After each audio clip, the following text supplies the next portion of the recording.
છોટાઉદેપુરના બોડેલીની અંદર અકસ્માત સર્જાયો અને આ અકસ્માતે એક વ્યક્તિનો ભોગ લીધો છે।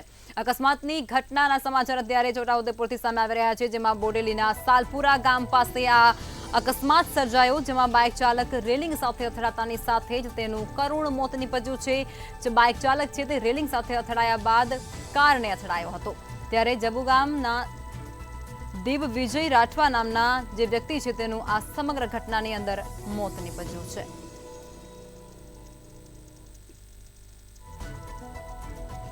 છોટાઉદેપુરથી આ વિગતો પ્રકાશમાં આવી રહી છે અકસ્માતને લઈને સમાચાર, જેમાં બોડેલીમાં અકસ્માત સર્જાયું અને આ અકસ્માતની અંદર એક વ્યક્તિ છે તેનો ભોગ લેવાયો છે। એક વ્યક્તિનું કરુણ મોત અકસ્માત દરમિયાન નીપજ્યું છે, જેમાં બોડેલીના સાલપુરા ગામ પાસે આ સમગ્ર અકસ્માતની ઘટનાને અંજામ મળ્યો, જેમાં એક બાઇક ચાલક રેલિંગ સાથે અથડાયા બાદ કાર સાથે અથડાયો હતો અને ત્યારબાદ આ ઘટનામાં તેનું કરુણ મોત નીપજ્યું છે।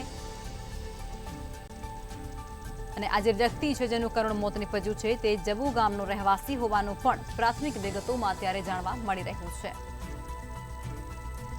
અકસ્માતને લઈને સમાચાર અત્યારે છોટાઉદેપુરના બોડેલી ખાતેથી મળી રહ્યા છે। અકસ્માતમાં એક વ્યક્તિનું કરુણ મોત નીપજ્યું છે।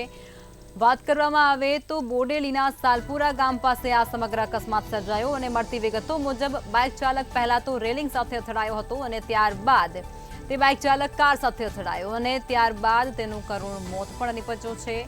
જબુ ગામનો આ વ્યક્તિ રહેવાસી હોવાનું પણ સામે આવી રહ્યું છે।